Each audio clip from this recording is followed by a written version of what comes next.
मगहर से सतलोक गए कबीरा, जाका पाया नहीं शरीरा।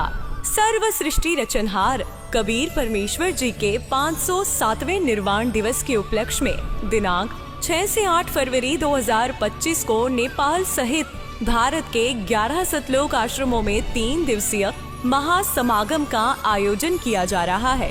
इस शुभ अवसर पर दहेज मुक्त विवाह, रक्तदान शिविर, नेत्र व दंत जांच चिकित्सा, आध्यात्मिक प्रदर्शनी, विशाल सत्संग और विशाल भंडारे का आयोजन किया गया है।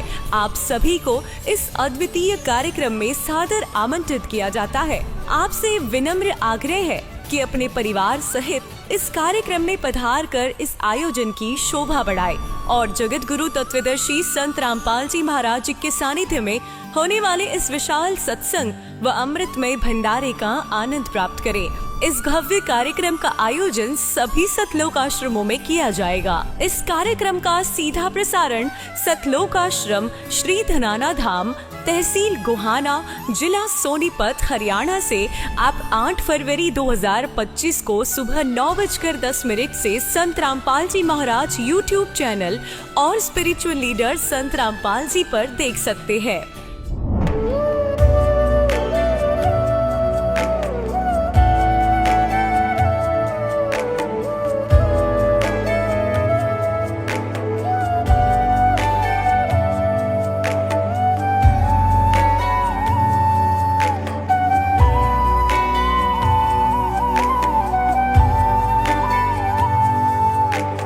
जब लग गुरु मिले न साचा, तब लग गुरु करो 10 पांचा। क्या गुरु बदल सकते हैं? क्या गुरु बदलने से पाप लगता है? आध्यात्म के इस मैदान में आखिर सही गुरु कौन है? गीता जी में वर्णित तत्वदर्शी संत कौन है? इन सभी प्रश्नों के उत्तर जानने के लिए अवश्य सुनिए जगत गुरु तत्वदर्शी संत रामपाल जी महाराज के मंगल प्रवचन। दर्शकों, ये कहानी है छत्तीसगढ़ के कबीर धाम जिले में रहने वाले लोमश कुमार जी की, जो हिंदू धर्म में प्रचलित सभी साधनाएं करते हुए भी एक दुर्घटना में बुरी तरह क्षतिग्रस्त हो गए थे। डॉक्टरों ने साफ कह दिया था कि इनका पैर कभी पूरी तरह ठीक नहीं हो पाएगा। फिर एक दिन अचानक इनकी जिंदगी पूरी तरह तब बदल गई जब इन्होंने संत रामपाल जी महाराज से नाम दीक्षा ले ली। क्या संत रामपाल जी महाराज की शरण ग्रहण करने के बाद वाकई लोमेश जी की जिंदगी पूरी तरह बदल गई?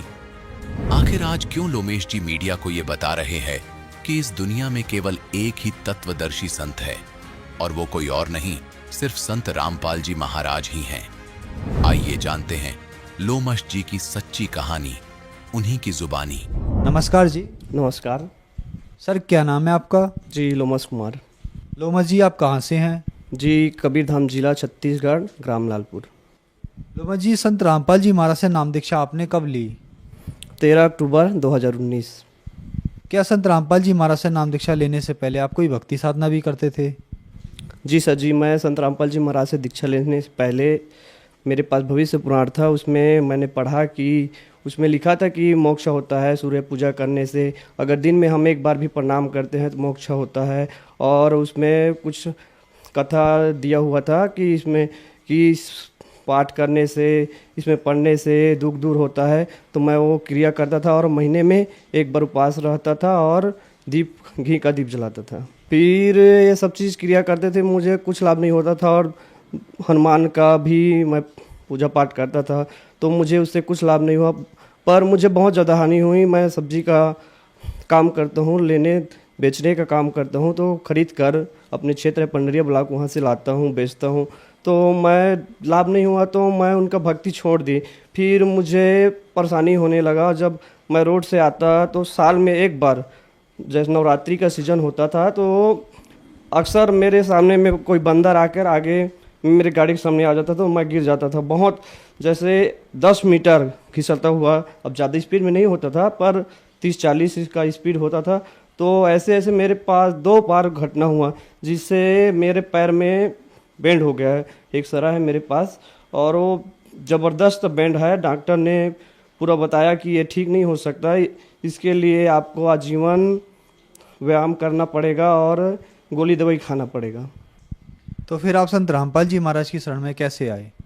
जी, संत रामपाल जी महाराज की शरण में ऐसे आए, मैं शादी में गया हुआ था तो वहाँ पोस्टर टंगा हुआ था संत रामपाल जी महाराज का, कि उसमें लिखा हुआ था कि ब्रह्मा विष्णु महेश का माता पिता कौन है, शेरावाली दुर्गा का पति कौन है, हम इतने भक्ति करते हैं फिर भी हम दुखी क्यों रहते हैं। ऐसे 12-13 क्वेश्चन पढ़ा हुआ था मेरे मन में, ये सब चीज़ सवाल आया तो देखा मैं कि ये सब सवालों का मैं तो अनजान था कि मैं उसका ऐसे ही उत्तर जैसे बाकी देते हैं नकली गुरु कि इनका कोई माता पिता नहीं है, बस ऐसे वगैरह वगैरह अपने आप ही उसका उत्तर दे दिया। फिर नाम दीक्षा मैं थोड़ा सा विस्तार से बताऊंगा। मैं फिर वहाँ से शादी से वापस आ गया, फिर अपने नाना ससुर है वहाँ पर मैं ऐसे ही घूमने के लिए गया तो वहाँ चर्चा हुई, वहाँ संत रामपाल जी महाराज से दीक्षा ले चुके हैं, मेरे नाना के रिश्ते में लगते हैं और परमात्मा से जुड़ चुके थे। उसने बताया कि मुझे बहुत तकलीफ़ था, मेरे सांस लेने में तकलीफ़, उठने बैठने में तकलीफ़, मैं काम नहीं कर सकता। जब से मैं संत रामपाल जी महाराज से दीक्षा लिया हूँ तब से मैं पूरी तरह से ठीक हूँ। तुम भी पुस्तक ले जाना और इसे पढ़ना और समझना है, ऐसे करके बोले भगत जी। फिर मैं पुस्तक पढ़ना चालू कर दिया परमात्मा का, तो उसमें पूरा लिखा था, मैं पहले से सूर्य पूजा करता था तो उसमें लिखा था कि मोक्ष प्राप्त होता है। तो उसमें परमात्मा ने बताया कि देवी पुराण में लिखा है कि हम तो जन्म मृत्यु में हैं, हमारा माता दुर्गा है। तो मुझे अजीब सा लगा खटका कि हम तो सूर्य पूजा करता हूँ, फिर इसमें जन्म मृत्यु में आते ब्रह्मा विष्णु महेश।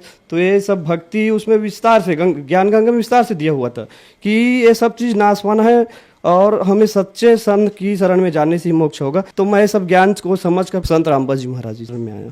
सर, आपने संत रामपाल जी महाराज से नाम दीक्षा ली तो क्या आपको लाभ भी प्राप्त हुए, क्योंकि आप बहुत ज़्यादा दुखी थे? जी सर जी, मुझे परमात्मा की दया से बहुत लाभ हुए। जब मैं पहले दीक्षा से पहले मैं जब सब्जी लेने लाता था तो उसमें एक्सीडेंट हो गया था, फिर मेरा वो दर्द चालू हो गया। एक्सीडेंट में 2 बार हुआ था, उसी बायां मतलब एक ही साइड गिरा था, 2 बार एक्सीडेंट हुआ था, जो बंदर सामने आया हुआ था। तो 2 एक्सीडेंट में मेरा पूरा बैंड फ्रैक्चर हो चुका है। तो उससे मैं इलाज पानी करवाता था अपने गांव में आसपास में, फिर ठीक भी नहीं हुआ। फिर मैंने रेडियम हॉस्पिटल है कंवरदा का, उसमें इलाज 2 बार कराया, फिर तीसरा बार करवाया, फिर चौथा। फिर वह उसने बता दिया कि आपको हमेशा गोली खाना पड़ेगा और आजीवन व्यायाम करना पड़ेगा। फिर संत रामपाल जी महाराज से दीक्षा ली। फिर दीक्षा लेने के बाद मुझे वो सब चीज़ ऑटोमेटिक धीरे धीरे मैंने गोली दवाई सब छोड़ दी, बंद कर दी। संत रामपाल जी महाराज जी के शरण में आने से वो रोग कब ठीक हुआ मुझे पता ही नहीं चला। मैं आज पूरा तरह स्वस्थ हूँ। मैं बताना चाहता हूँ, मैं आधा स्पीयर दर्द की वजह से सख्त मना किया हुआ था डॉक्टर की, वजन नहीं उठा सकते।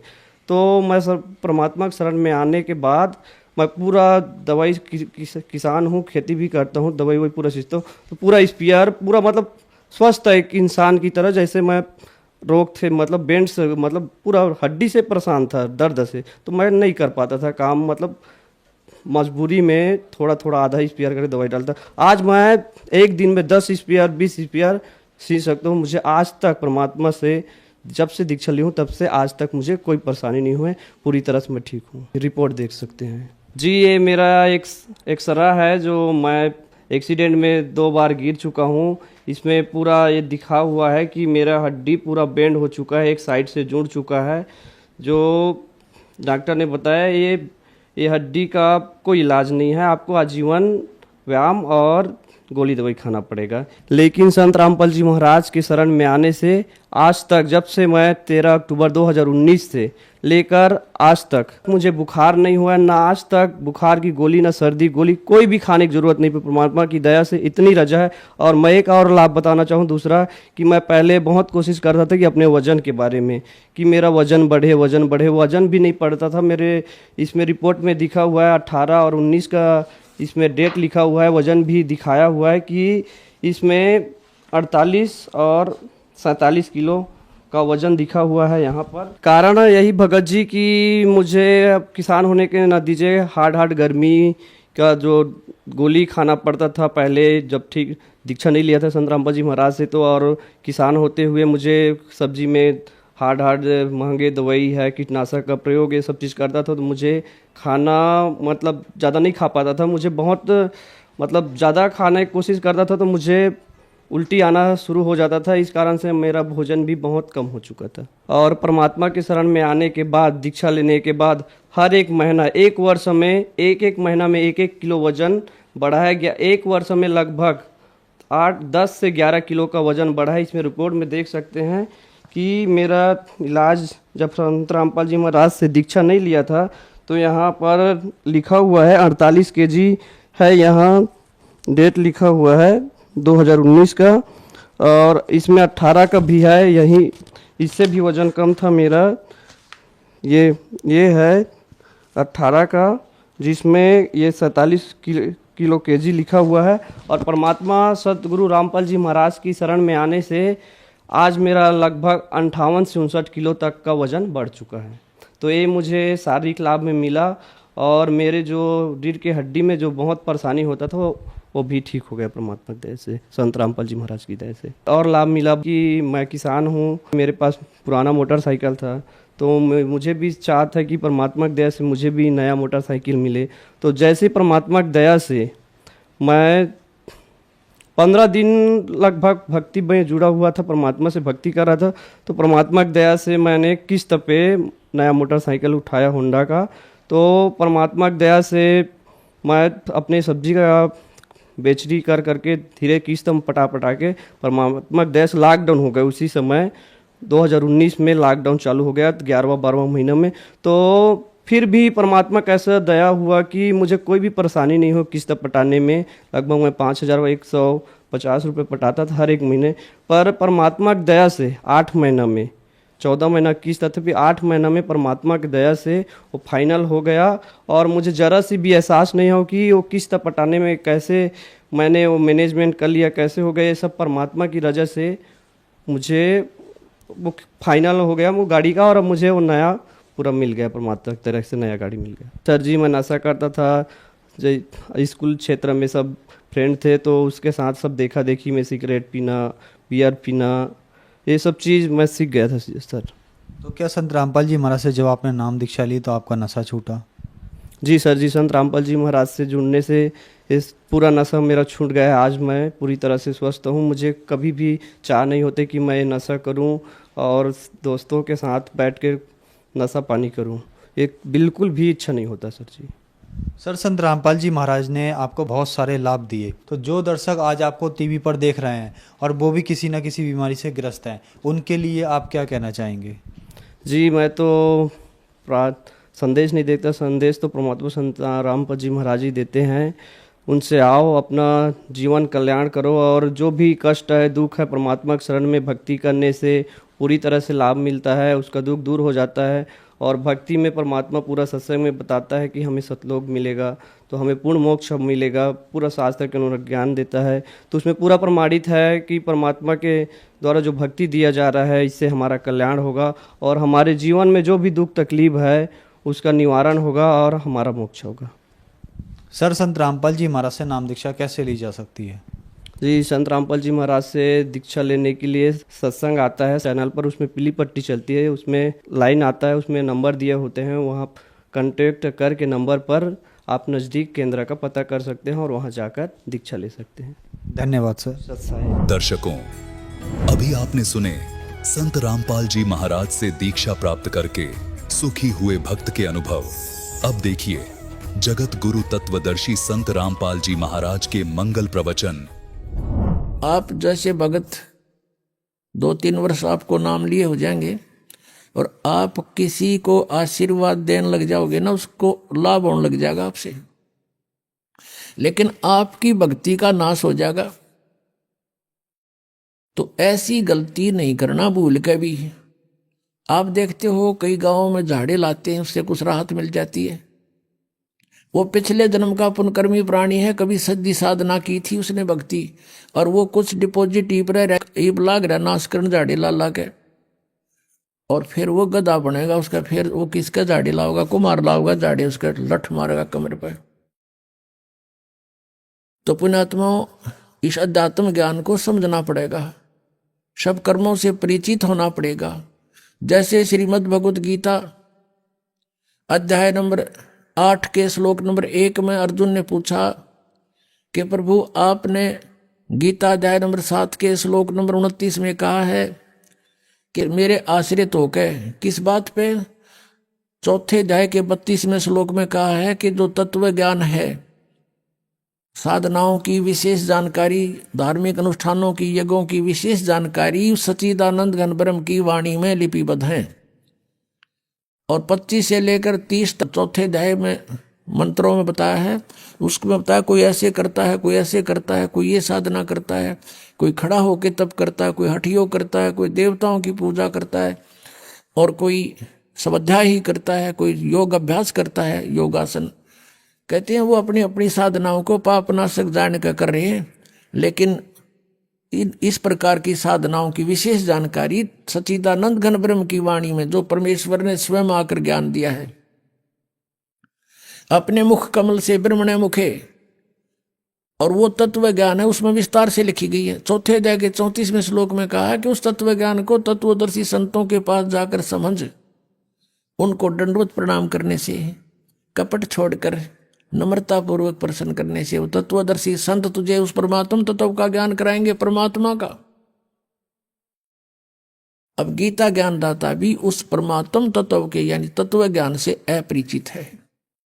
अब उसने कहा 7वें अध्याय के 29 श्लोक में कि जो मुझ पर आश्रित होकर मैं जो कह रहा हूं इस ज्ञान को आधार बनाकर तत्वदर्शी संतों से वो मिल लेता है, तो फिर वो क्या होता है कि वो मम मेरे ज्ञान के आश्रित होकर के, और जो जरा मरण मोक्षाय यतंती ते, जरा माने बुढ़ापा, मरण माने मृत्यु, बुढ़ापे और मृत्यु के दुख से बचने का जो प्रयत्न कर रहे हैं, उसी के लिए साधना करते हैं, संसार की और किसी वस्तु की डिमांड नहीं करते, वे तत्ब्रह्म विदु और अखिल अध्यात्म, वो पूरे अध्यात्म को जानते हैं और सब कर्मों से परिचित है, पूरे अध्यात्म ज्ञान से परिचित है, और वो तत्ब्रह्म से परिचित है, वही जरा और मरण के लिए प्रयत्न कर रहे, छूटने के लिए अपने आत्मा।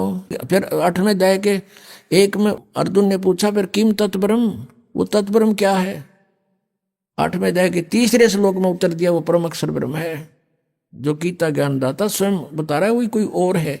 फिर 8वें अध्याय के 5 और 7 मंत्र में गीता ज्ञानदाता कहता मेरी भक्ति करनी है, मुझे ही प्राप्त होगा, युद्ध भी करना पड़ेगा, यहां शांति नहीं हो सकती, और मेरी साधना करनी है। 8वें अध्याय के 13वें श्लोक में बताया कि ओम इति एकाक्षरम ब्रह्म विवरण माम अनुसमरण ये प्रयाति तदंदेहम सयाति परमाम गतिम।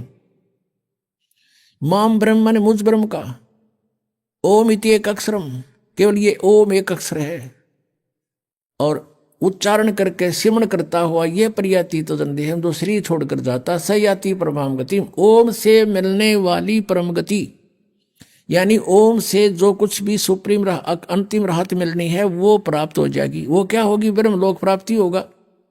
8वें अध्याय के 16वें श्लोक में लिखा है कि ब्रह्मलोक पर्यंत भी ये पुनरावृत्ति में वहां गए हुए प्राणी भी जन्म मृत्यु में आते हैं, यानी पूर्ण मोक्ष नहीं हुआ। मोक्ष नहीं हुआ तो शांति नहीं हुई, जन्म मृत्यु रहा तो शांति नाम की चीज नहीं। इसलिए गीता नंबर 8 के श्लोक नंबर 5 और 7 में अपनी स्थिति बताता है मेरी भक्ति कर ओम नाम तय और मुझे प्राप्त होगा, और युद्ध भी करना पड़ेगा भाई, युद्ध भी कर। 8वें अध्याय के 8, 9, 10 3 मंत्रों में श्लोकों में तुरंत कहा है कि उस परमक्षर ब्रह्म की साधना करनी है तो उसको प्राप्त होगा, उसकी भक्ति करनी है तो उसको मिले, वो मिलेगा आपको, और मेरी करेगा तो मेरे पास रहेगा। ये नियम है। अंत समय में जिसकी भावना रह जाएगी, आस्था रह जाएगी, उसी को प्राप्त होगा। उसके लिए उसका मंत्र बताओगे तत्वदर्शी संत, और संकेत बता दिया 17वें अध्याय के 23वें श्लोक में गीता जी में उस ब्रह्मणे परम अक्षर ब्रह्म को पाने का ओम तत्सत, ये 3 मंत्र की साधना है। ओम त ब्रह्म का, सरपुरुष का, जैसे गीता जी अध्याय नंबर 15 के श्लोक नंबर 16 और 17 में 3 पुरुष हैं, 3 पुरुष हैं, सरपुरुष, अक्षर पुरुष, परम अक्षर पुरुष। सरपुरुष और अक्षर पुरुष, सरपुरुष तो ये ब्रह्म है, इसका ओम नाम है, ओम तत्सत, तत् ये अक्षर पुरुष का है, ये सांकेतिक है, कोड वर्ड है, और अक्षर पुरुष का, परम अक्षर पुरुष का जो है वो सत है। ये तत् और सत तो सांकेतिक है, कोड वर्ड ये दास बताएगा। इस विश्व में इस दास के अतिरिक्त किसी के पास ये मंत्र नहीं है, और इस दास से परिचित होकर उपदेश लेकर कोई अपने आप संत बन गया, नाम देने लग गया, वो सबसे बड़ा शत्रु है आपका। आप समझदार हो, इस बात को खूब समझते हो कि अनधिकारी से तो आप एक लाइसेंस बनवा के दिखा दो, वो कहीं चलेगा नहीं, आप भी अंदर वो भी अंदर। लास्ट में जब पकड़े जब जाओगे, जब यहां से शरीर छोड़कर जाओगे।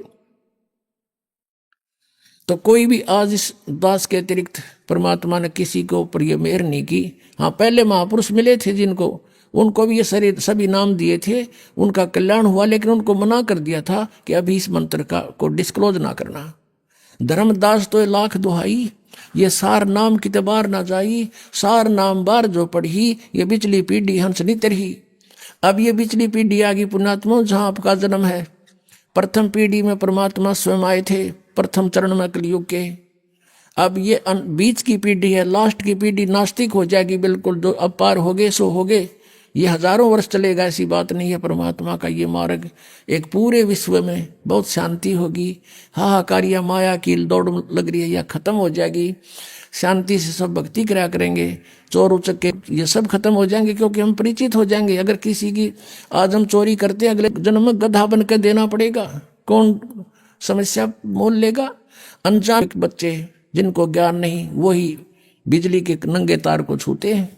तो गीता जी ने कहा है कि वो ओम तत्सत का 3 मंत्र का जाप है, और वो बताओगा तत्वदर्शी संत, मैं नहीं परिचित उससे। उसकी भक्ति करनी है तो उसी को प्राप्त होगा, उसके लिए तत्वदर्शी संतों ने खोज ले, फिर वो जैसे बताए तू ऐसे कर ले। अब वो ना अर्जुन ने मेरा ना वो बतावे, तो अर्जुन ने आखिर में हार मान ली कि भगवान मैं आपकी जैसे कहोगे नहीं कर लूंगा, कर लेगा ठीक से, तू वही का वही रहा।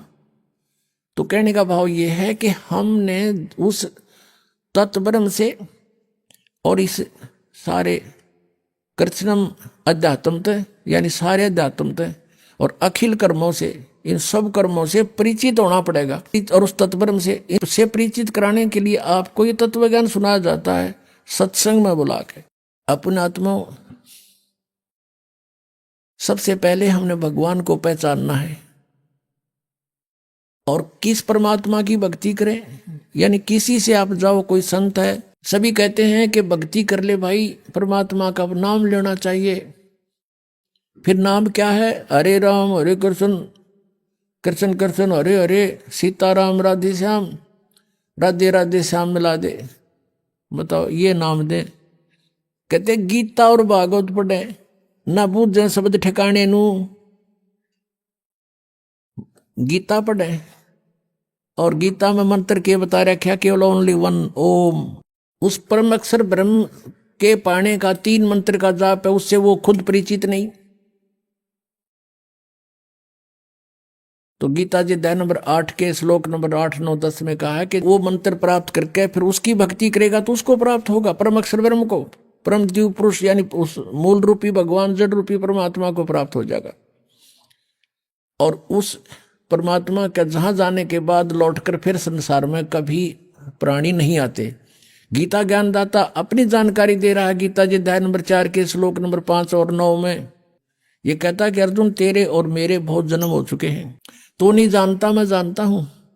और श्रीमद् भगवद गीता अध्याय नंबर 2 के श्लोक नंबर 17 में, गीता जी अध्याय नंबर 10 के श्लोक नंबर 2 में कहा कि मेरी उत्पत्ति को ना ये देवता जानते और ना ये सिद्ध जानते, क्योंकि ये सब मेरे से उत्पन्न हुए हैं, मैं इनका आदि कारण हूं। तो पुण्यात्माओं, संतान अपने पिता की उत्पत्ति को नहीं जान सकता, और पिता की उत्पत्ति को पिता का पिता यानी दादाजी बता सकता है।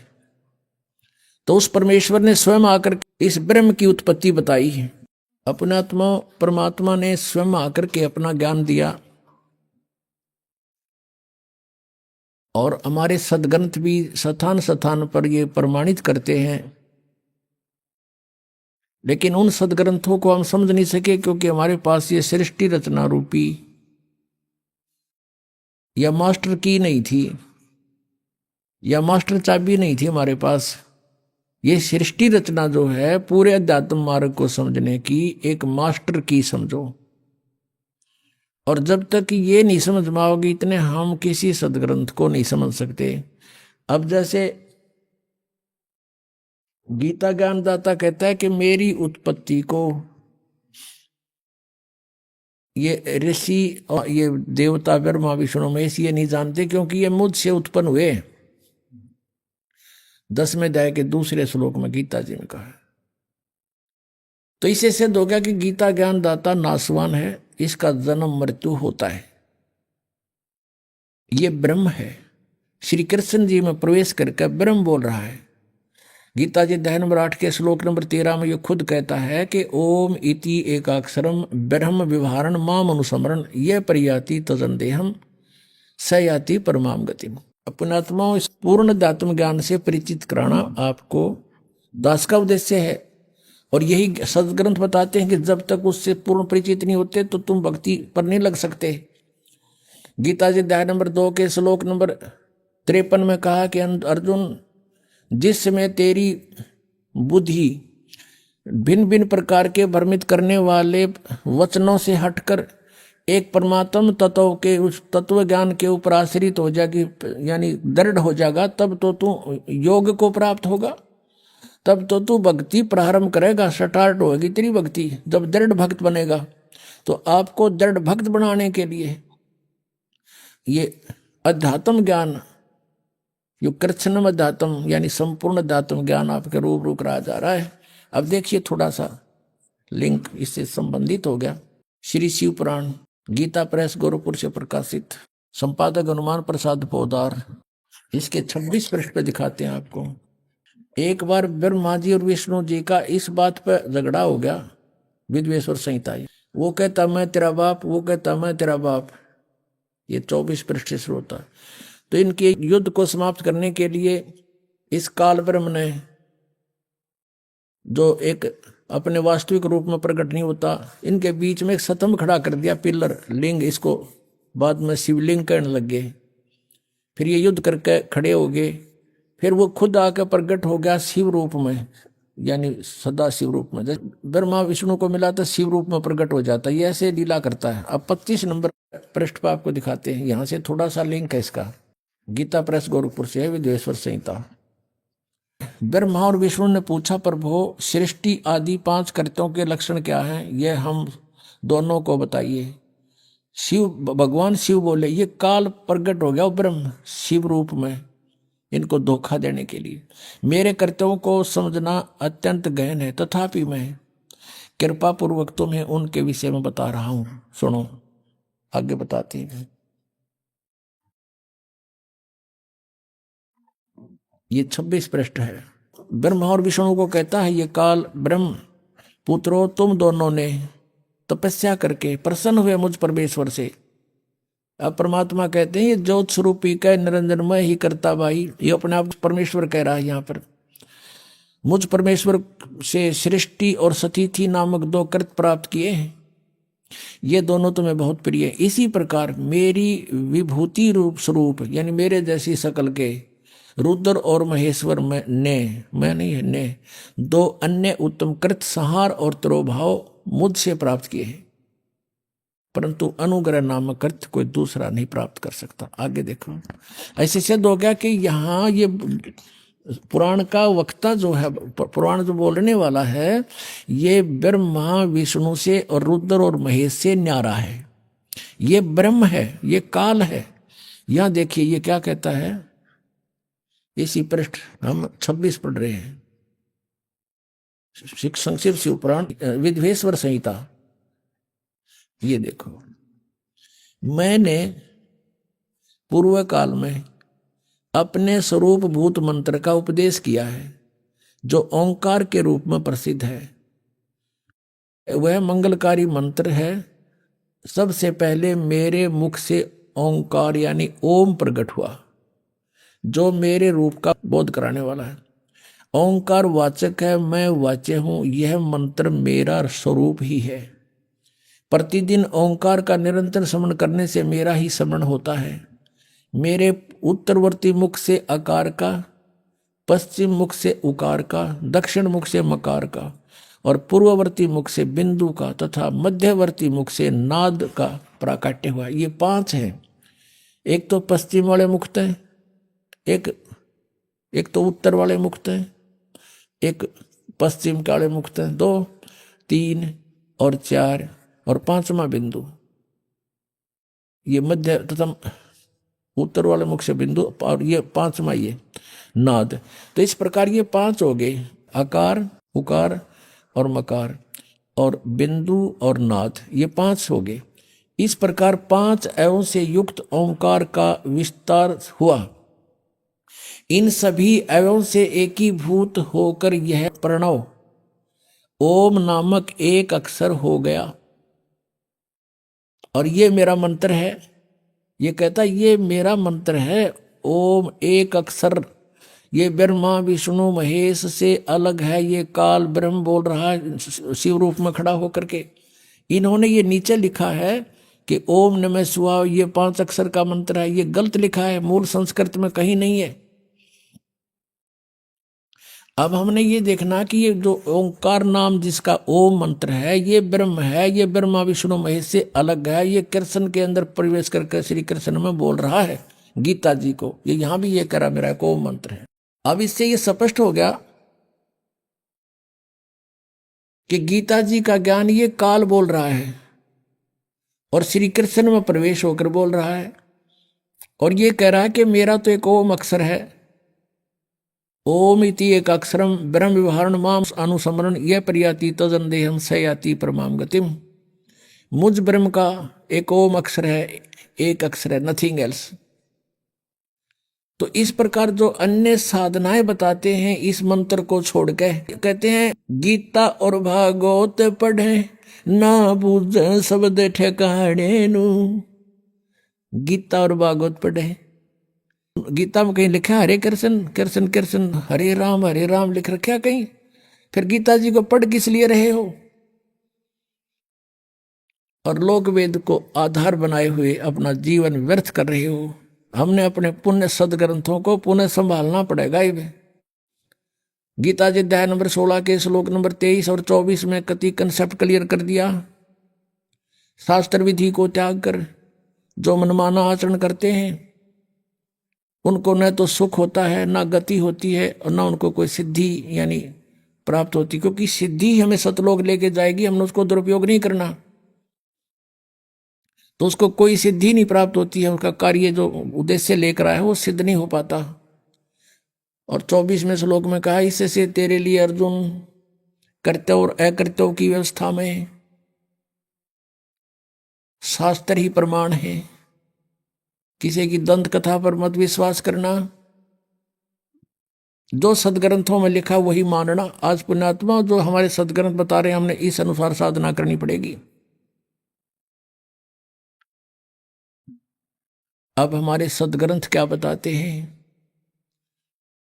परमात्मा कहते हैं सबसे पहले हमें कंप्लीट जो संपूर्ण ध्यात्म ज्ञान से परिचित होना पड़ेगा और तत्ब्रह्म से परिचित होना पड़ेगा।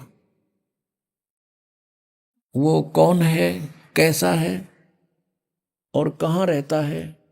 ऋग्वेद मंडल नंबर 9 सूक्त नंबर 86 के मंत्र 26-27 में, ऋग्वेद मंडल नंबर 9 सूक्त 82 के मंत्र 1, 2, 3 में, ऋग्वेद मंडल नंबर 9 सूक्त 96 के मंत्र 16 से लेकर 20 तक, और भी अनेक स्थानों पर ऋग्वेद मंडल नंबर 9 सूक्त नंबर 1 और मंत्र नंबर 8, 9 में ये स्पष्ट किया हुआ परमात्मा कैसी लीला करता है। तो हमने सबसे पहले परमात्मा को पहचानना है कि वो परमात्मा कौन है और कैसी लीला करता है।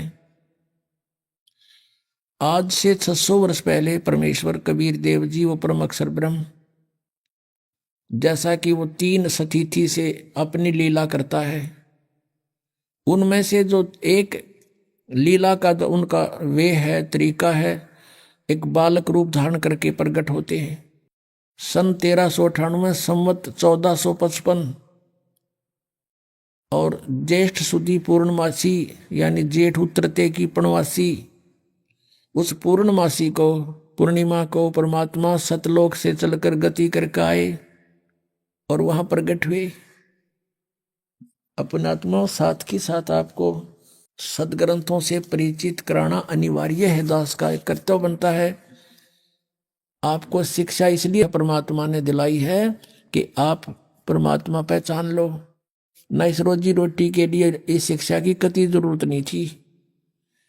पहले हमारे पूर्वज थे, अपना सिंपल वे से कच्ची झोपड़ी डालकर मकानों में गुजारा करते थे। 20-20, 10-10 पीढ़ी ऐसे पार होगी, निकल गए यहाँ से कब टाइम पास करके। और जब से ये शिक्षा मिली है हमें, इस भौतिक सुख तो गणा दिखा, पर दुख टेंशन बिना गिनती की होगी। अब इसको देना अनिवार्य था नहीं, पहले परमात्मा ने ये विष आपके ऊपर नहीं आने दिया। अब इसलिए ये शिक्षा आपको इसको बहुत अच्छा मानते हैं, लेकिन अच्छा ये इस दृष्टिकोण से तो अच्छा है कि हम भगवान पहचान लेंगे अब बस, और बाकी डॉक्टर बन गए, इंजीनियर बन गए हैं, और कोई IAS IPS बन गए। ये तो पेट का रोड़ा सारा, इसके लिए इसकी जरूरत हमने नहीं थी। अपना 2 रोटी चाहिए थी आराम से, और सिंपल वे से रहता वो जीव सुखी है। इन कोई भी सुखी नहीं प्राणी, चाहे कितना या बड़ा अफसर हो, अधिकारी हो, चाहे मंत्री हो, चाहे मुख्यमंत्री हो, वो सुख नाम की चीज नहीं उनके पास, क्योंकि हमें पता नहीं। परमात्मा ने हमें बता कि 21 ब्रह्मांड में सुख नाम की चीज नहीं है, कदे भूल लाग रही हो तुम्हारे। लेकिन ये शिक्षा जो मिली है, इसका उद्देश्य ये है कि हम भगवान पहचान लेंगे, अपना पीछा छुटवा लेंगे, और वहां चले जाओगे जहां जरा और मरण नहीं होता, वहां वृद्धावस्था नहीं होती, वहां पर मृत्यु नहीं होती। तो फिर हम वही ना रहेंगे, यहाँ क्या करेंगे? यहाँ जो कितना सुखी है आपके पास, बच्चे भी हैं, संतान अच्छी है आपकी, और खूब यहाँ संसारिक भौतिक सुख भी है। कल मृत्यु हो जा, भक्ति बिना अगले दिन गधा बन गया, के काम आया आपके? तो परमात्मा कहते हैं हम जब मृत्यु तो होगी होगी, ये परिवार भी आपके साथ नहीं जाएगा। ठीक है, इसमें रहते हुए बच्चों को भी इस मार्ग पर लगाओ, इसी सीढ़ी पर चढ़ा दे उनको भी, और आशा करे कि दोबारा यहाँ नहीं आएंगे। हे भगवान, सपने में भी नहीं सोचा फिर जन्म हो मेरा आया, फिर जन्म हो गया, या दुर्गति फिर शुरू है जो ई सफर कर रहे हो आप। ना जाने कब ये पूरा हो जा, कब छोड़ के जाना पड़ जा। ऐसे कहर में हम रह रहे हैं, कति निश्चिंत ठाठ बना रहे हैं, नाचे कूदे भंगड़े पावे ऐसे गंदे लोक में, और नाचन कूदन का, गाने सुने, फिल्म देखे, ये कैसी रुचि बन जाती है आप लोगों की। फिर आपका छींट नहीं लाग रही इस ज्ञान की, आपने समझा नहीं इस परमात्मा क्या कहने आए थे हमारे लिए, तुम कहाँ पड़े हो, और निकलो यहाँ से। फिर हमारा छींट नहीं लगी अभी, हमारे गहराई से जख्म बनना चाहिए अंदर शरीर में, आत्मा में, कि हम कहाँ रह रहे हैं। नानक साहब जी से पूछा था कि आप यहाँ हमेशा मायूस से रहते हो, तब उन्होंने कहा था भाई मायूस क्यों ना रहे, ना जाने यहाँ के बिजली पड़ जाए 1 मिनट में, ना जाने काल की कर डारे, किस भी डल जा पासावे, और जिनाते सरते मौत खुड़कती उनानू केड़ा हंसावे। एक विवाह हुआ, विवाह की तैयारी थी, लड़के वाले नाचो कूदन डीजे ला रखे, बहुत मस्ता रखा। अगले दिन बारात जावे थी, 20 किलोमीटर गए थे अपने शहर से, वहां दुर्घटना होगी, दूल्हा भी मर गया और 5 और मर गए। पहले दिन तक डीजे बाजे नाचे थे, अगले दिन समाचार पेपरों में उनकी रोते हुए बिलखते हुए की चित्र देख के आत्मा रो रही थी कि भगवान, हे परमात्मा, बड़ी आंख खोली आपने हमारी। कहते ना जाने काल की कर डारे, किस भी ढल जा पासावे, और जिनाते सरते मौत खुड़कती उन्होंने केड़ा हंसावे। 1 सेकंड का भरोसा नहीं के बिजली गिर जा, और यहाँ नाचे कूद फंड करे। तो बिना ज्ञान के नशे में आदमी ऐसी गलती कर सकता है। कबीर ये माया अटपटी सब गट आन अड़ी, और किस किस ने समझाऊं या कुएं भांग पड़ी। तो अब ये भांग को उतारने का एंटीबायोटिक कैप्सूल, ये प्रवचन और ये ज्ञान, ये मंत्र रूपी औषधि आपको कानों के माध्यम से प्रवेश की जा रही है। तो इससे जब पता चलेगा, अध्यात्म ज्ञान से परिचित होंगे, तब हम सफल होंगे। अब हमने ये देखना है कि वो परमात्मा जिसकी हम खोज कर रहे थे, और जिसकी लीला हम कहाँ मानते थे, वेदों में, गीता जी में और पुराणों में, तो अब वही सदग्रंथ हम खुद पढ़ रहे हैं। अब हम खुद पढ़ रहे हैं, और पढ़ का अपना निर्णय कर रहे हैं, क्योंकि हमारे पास वो मास्टर की है जिससे हम सब सदग्रंथों को समझ सकते हैं। वो हमारे पास पूंजी है, वो सृष्टि रचना जो परमात्मा ने स्वयं आकर बताई थी 600 वर्ष पहले, कि ऐसे ऐसे आप वहां रहा करते थे सतलोक में, वहां आपने गलती की थी, काल ने तप किया था, तुम उस पर आसक्त हो गए, भगवान से मन हट गया, इसके साथ आगे। और यहाँ फिर इसने तुम्हारे को दुखी इसलिए कर रखा है कि वो परमात्मा दुखी होगा जितना मैं इन न सताऊंगा। हमें जितना ये दुखी कर सकता उतना कर रहा है ये, और क्योंकि हम इसके नहीं हैं, हम अपने कबीर भगवान के बच्चे हैं। अब वो रोता है हमारे लिए क्योंकि हम उसकी आत्मा है, गलती करके आ जरूर गए लेकिन उसको भी दुख है। जैसे किसी की बेटी बिगड़ जा, लड़का बिगड़ गया और नाला लड़के तो ब्याह कर दिया उस लड़की ने, फिर वो उसको तंग कर रहा है माता पिता के ऊपर क्या होकर, फिर वो माता पिता फिर भी रो रहे हैं मेरी बेटी दुखी हो रही है, वो चैन से नहीं रह सकती। तो वही स्थिति हमारी यहाँ पर है।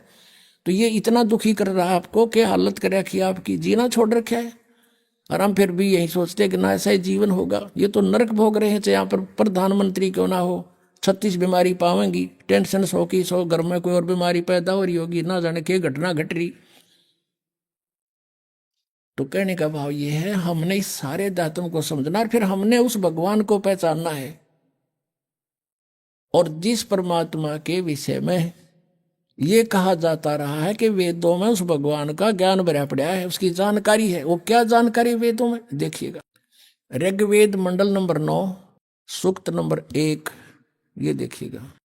प्रकाशक है सर्वदेशिक आर्य प्रतिनिधि सभा, महर्षि सिद्धांत भवन, रामलीला मैदान, नई दिल्ली से। मूत्र के Prince offset printers 1510 Pataudi house, Daryaganj, नई दिल्ली से। इसका 9वें मंडल का प्रथम सूक्त पढ़ेंगे। ये 9वां मंडल, 9वां मंडल। अब यहां से थोड़ा सा ये देखना है कि इन्होंने, क्योंकि ये भगवान को निराकार मानते रहे, इसलिए आगे चल के थोड़ा सा इन्होंने गड़बड़ की है, उसको यहां से पहचाना जाएगा। 1 नंबर मंत्र है मंडल नंबर 9 के सूक्त नंबर 1 का मंत्र 1। इसमें लिखा है कि हे परमात्मन, ठीक, यानी परमात्मा की जानकारी है ये। ऋग्वेद मंडल नंबर 9 सूक्त 1 मंत्र अब 2 पढ़ रहे हैं। इसमें लिखा कि हे परमात्मन आप, ठीक। और फिर तीसरे में हे परमात्मन आप, परमात्मन आप। चौथे में हे परमात्मन आप, यानी परमात्मा की महिमा चल रही है। और 5वें में हे परमात्मन आप तुमको। और फिर अब 6ठे में हे परमात्मन आप। अब 7वें में गड़बड़ होगी, इनके मुश्किल होगी, आगे तो भगवान को साकार लिखा है। अब 7वें में लिखना शुरू कर दिया उस पुरुष को, पुरुष को गड़बड़ करनी शुरू कर दी ना। अब 8वें में फिर लिख दिया उस पुरुष को, यहां लिखना था उस परमेश्वर को। अब थोड़ा सा ये कंसेप्ट फिर क्लियर करना पड़ेगा। अब इन वेदों के अनुवाद करता महर्षि दयानंद और उनके अनुयायी हैं।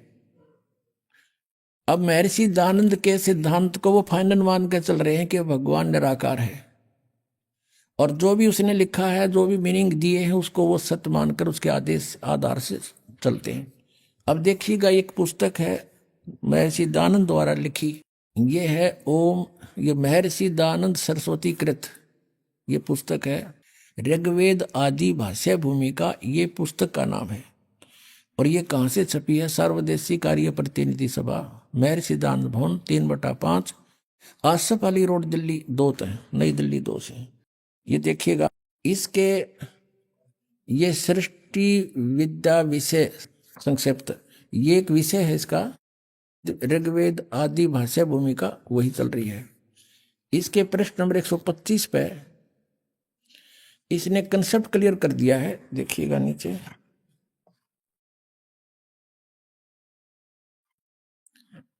ये लिखा है यत पुरुष, और इसका अर्थ लिखा है पुरुष उसको कहते हैं जो सर्वशक्तिमान ईश्वर कहाता है।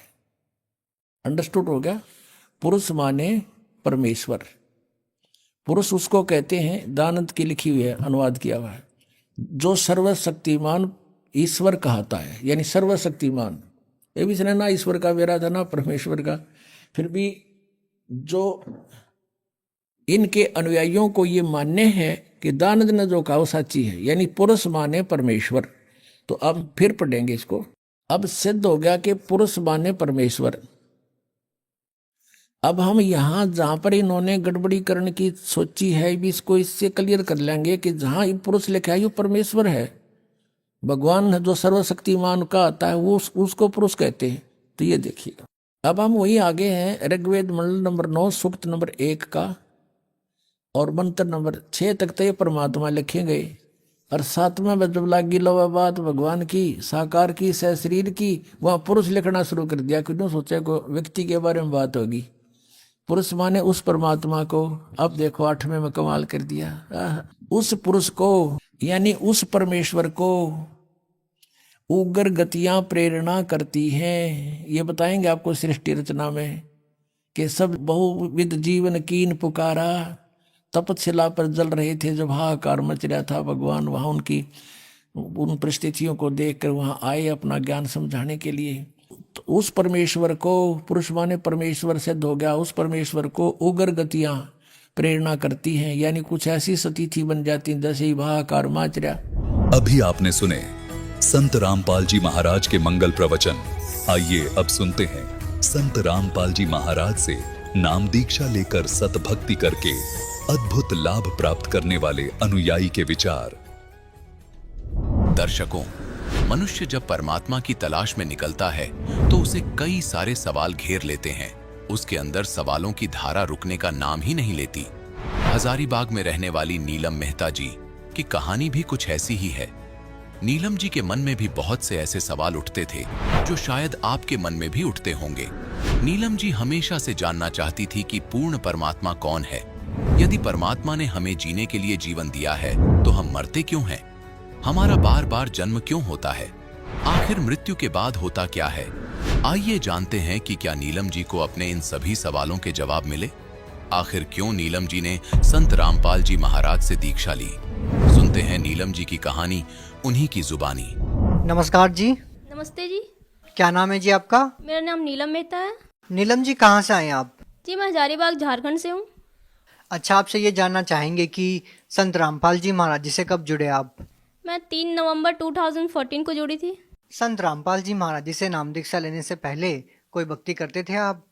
जी काल मतलब देवी देवता की भक्ति थोड़ा मोड़ा करती थी, मुझे कोई इंटरेस्ट नहीं था। क्यों? मुझे पता नहीं है, मुझे ये सब चीज़ में मन ही नहीं लगता था कि ये कोई रियल है। मुझे मतलब पता ही नहीं था कि कोई परमात्मा भी होता है। बस दिल में था कि हमको परमात्मा चाहिए, मतलब चाहिए कि वहाँ मुझे दिल में आता था कि जन्मते हैं मरते हैं, जन्मते हैं मरते हैं, क्यों, कब समाप्त होगा ये। तो फिर संत रामपाल जी महाराज जी से क्यों जुड़े? जी मैं सत्संग के माध्यम से जुड़ी। मैं सत्संग सुन रही थी और तभी तो मुझे कोई ज्ञान नहीं था, क्योंकि मुझे इन बाबाओं पर कोई विश्वास ही नहीं था। फिर आप संत रामपाल जी महाराज जी का सत्संग क्यों सुन रहे थे? जी इच्छा मेरी नहीं थी, बस मुझे था ये चीज़ कि ये जन्मना मरना, जन्मना मरना और ये गधा सुअर कुत्ता ये सब बनता है, ये सब कभी रुकेगा या फिर ये चलता ही रहेगा, कभी मेरा एंड होगा। मुझे यही मतलब ख्याल ऐसे अकेले में बैठते थे या फिर कहीं भी हम जाते तो ये ख्याल अकेले में आता ही आता था कि मेरा एंड कब होगा। तो फिर आपको क्या रिजल्ट मिला संत रामपाल जी महाराज जी के सत्संग सुनकर? किस बात से आप ज़्यादा प्रभावित हुए? जी मैं सत्संग तो ऐसे ही सुनती थी, नींद भी बहुत आता था, सो भी जाती थी। लेकिन एक बार मैं सत्संग सुन रही थी तो गुरुजी ने कहा कि ये दास उस परम पिता का कुत्ता है जो परमात्मा को धनियों को भौंक भौंक के जगा रहा है। जो कुत्ते के भौंकने से नहीं जागते वो बाद में बहुत पछताते हैं। तो ये इतनी अधीनता आज तक में किसी में दिखी ही नहीं, ना कोई संत ना कोई गुरु या किसी में दिखी ही नहीं। आज तक इतना अधीन कोई हुआ ही नहीं। तो ये चीज़ मुझे इतनी अट्रैक्ट कर गई कि नाम लेंगे तो इन्हीं से लेंगे, नहीं तो फिर भक्ति नहीं करेंगे। इसलिए मैं इन्हीं से दीक्षा ली। फिर मैं बोली पापा को कि हमको चलना है। मेरी एज तभी 14 या 13 रही होगी। तो पापा बोले इतना जल्दी तुम नाम दीक्षा लेगी, ऐसा नहीं होता है, तुम पहले समझ लो। क्योंकि शायद उनको लगा होगा कि बहुत बच्ची है, मेरी मदर की डेथ हो चुकी थी, तो उनको लगा कि ये हड़बड़ा गई है, ऐसे ही ये मतलब देख के और लेना चाह रही है। लेकिन नहीं, हम बहुत रोते थे कि ऐसा भी कोई है जो इतना अधीन से कोई बोल रहा है कि उस परम पिता का कुत्ता है, बोल रहा है कि हम लोग धनी हैं और वो अपने आप को कुत्ता बता रहे हैं। तो ये चीज़ मुझे बहुत अट्रैक्ट की। अच्छा, आप ये बताइए कि जो भक्ति साधना चलती आ रही है समाज में और जो संत रामपाल जी महाराज जी भक्ति साधना बता रहे हैं वो किस तरह से अलग है? जी, जो भक्ति साधना समाज में चल रही है उसका कोई आधार ही नहीं है। बस जो पूर्वज से चलता आ रहा है वो चलता आ रहा है। आज हम किन्हीं से पूछते हैं कि ये पूजा कहाँ से स्टार्ट हुआ, इसका क्या निष्कर्ष है, ये क्यों करते हैं, उसके पास कोई आधार नहीं। एक ऐसे ब्राह्मण चलता फिरता जैसे कोई मांगने वाला था, वो जोगी धर के ऐसे कपड़ा, तो उन लोग आए थे।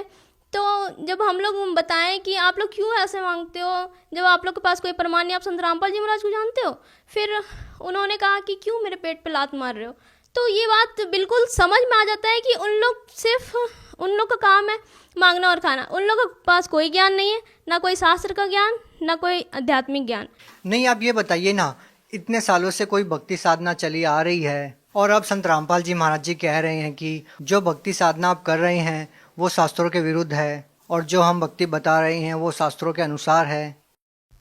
जी, पहले मानव अशिक्षित थे, शिक्षा अब मिली है। पहले अशिक्षित थे और जो गुरु हैं वो जो धर्म गुरु थे, पहले जो भी ब्राह्मण थे, उनके पास जो ज्ञान था वो शास्त्रों के अनुसार नहीं था। भले वो शास्त्र पढ़ते थे, लेकिन बोलते हैं ना गुरु बिन ज्ञान नहीं होता, तो वैसे ही उनके पास वो यथार्थ ज्ञान नहीं था।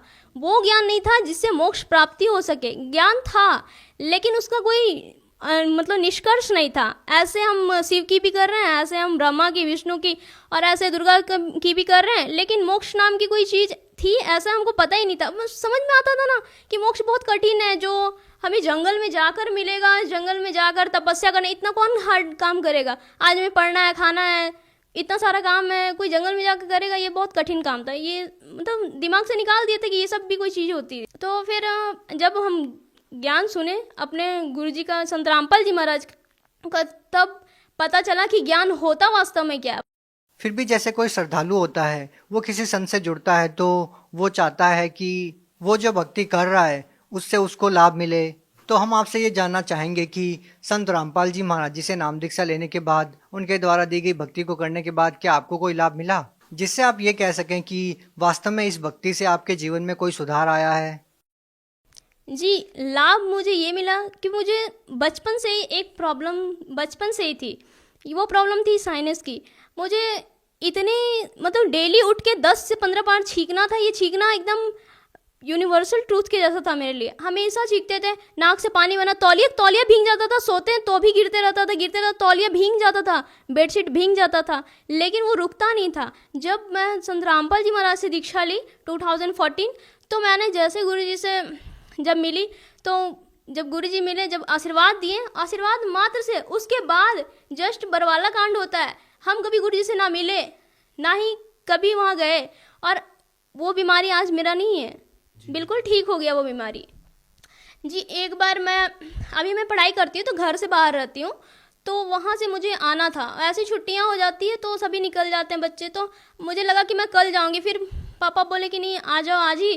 तो बहुत लास्ट गाड़ी बच रहा था, शाम की गाड़ी जो मेरे घर तक छोड़ती। वैसे बीच बीच में स्टॉपेज करके मुझे जाना पड़ता। तो मैं सोची कि ये लास्ट गाड़ी चल रहा है, मैं इतना तैयार होकर इतना बजे निकल जाऊँगी। लेकिन हुआ ये कि मेरा लेट हो गया 2 या 3 मिनट के लिए, और वो गाड़ी खुल चुकी थी। वो गाड़ी खुल चुकी, मैं बहुत पछताई कि ये क्या हुआ, फिर से मुझे गाड़ी चेंज करके जाना पड़ेगा, बहुत दूर घर था। तो फिर मैं फिर भी बैठ गई कि ठीक है, हम गाड़ी चेंज ही कर लेंगे, लेकिन जाएंगे घर। जब तैयार होकर निकल गए तो पता चलता है, जब मैं घर पहुंचे उससे पहले पता चल गया कि जिस गाड़ी में मैं बैठने वाली थी, जो डायरेक्ट गाड़ी थी, उस गाड़ी का 10 किलोमीटर आगे जाकर एक्सीडेंट हुआ। इतना भयानक एक्सीडेंट हुआ, इतना भयानक हुआ कि आगे से तो आगे गाड़ी मारा, पीछे से भी गाड़ी उसको ठोका, और इतना भयानक एक्सीडेंट कि क्या हाल हुआ होगा। जो आगे से भी गाड़ी मारे, पीछे से भी गाड़ी मारे, वहाँ के जो बैठे होंगे जो यात्री, उन लोगों को क्या हाल हुआ होगा, ये मैं सोच के मेरा मतलब कलेजा काँप गया। और फिर मैं घर पहुँची, परमात्मा के धन्यवाद की कि आज मृत्यु से बचा लिया परमात्मा। आजकल एक ट्रेंड चला हुआ है, संत रामपाल जी महाराज जी के जो अनुयायी है वो जो शादियाँ करते हैं वो बिल्कुल दहेज रहित करते हैं। मात्र 16 मिनट में उनकी शादी संपन्न हो जाती है। इसके बारे में आप कुछ बताइए। जी, ये परमात्मा हम लोग के पर उपकार किए हैं, और हमारे मतलब जो फैमिली है उन लोग के ऊपर भी, क्योंकि ये जो लड़कियों को अभिशाप मान लेते हैं कि उनको दहेज के कारण, उनकी तिलक के कारण ही उनको मतलब मारा जाता है, गर्भ में ही मार दिया जाता है उनके पहले ही, क्योंकि समाज में ये कुरीति फैल चुकी है। और इस कुरीति को गुरुजी मिटा रहे हैं। हमारे दहेज रहित शादियाँ मतलब अनेकों हो रहे हैं, हजारों हजार लाखों लाख शादियाँ दहेज रहित करवाकर परमात्मा हम लोग पे तो उपकार किए ही किए, मतलब संत रामपाल जी महाराज हम लोग पे उपकार किए किए। फैमिली जो पिता को जिसकी 4 संतानें हो जाती है उसको मतलब कि उसके लिए मरण हो जाता है वो चीज़ कि कैसे दहेज इकट्ठा करे और कैसे मतलब तिलक दे और बेटी विदा करे, उसके बाद भी खुशी नहीं।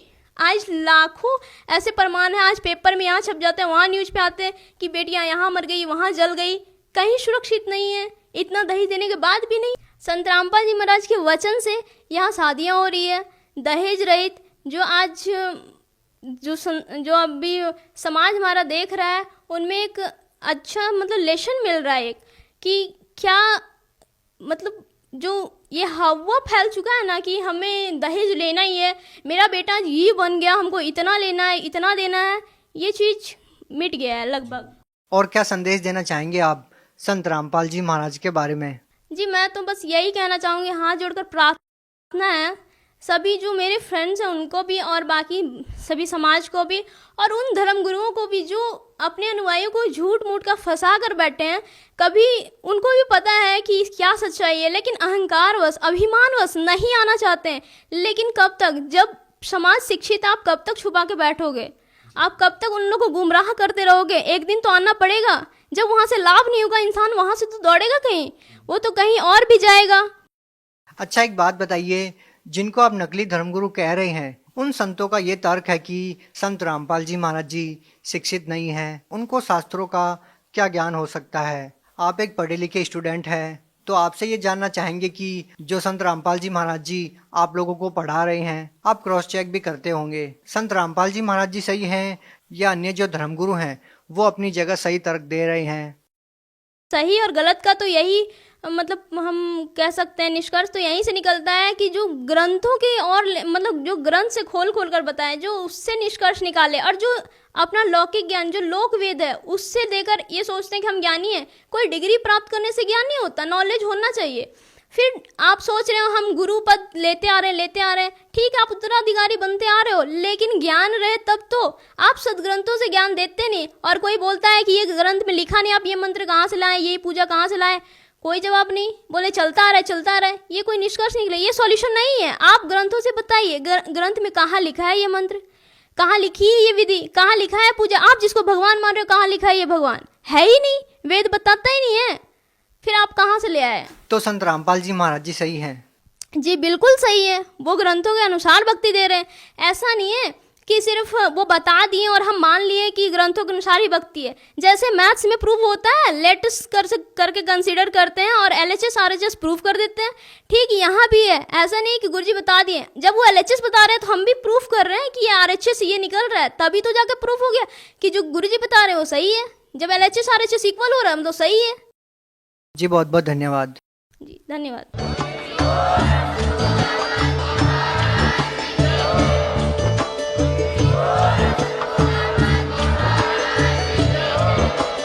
आप सुन रहे थे जगत गुरु तत्वदर्शी संत रामपाल जी महाराज जी के मंगल प्रवचन। अधिक जानकारी के लिए विजिट कीजिए हमारी वेबसाइट www.jagatgururampalji.org। संत रामपाल जी महाराज जी के शुभ आशीर्वाद से पूरे विश्व भर में 500 से भी ज्यादा नाम दीक्षा केंद्र हैं, जिन पर संत रामपाल जी महाराज जी द्वारा ऑनलाइन निशुल्क नाम दीक्षा दी जा रही है। अपने नजदीकी नाम दीक्षा केंद्र का पता करने के लिए संपर्क करें 8222880541।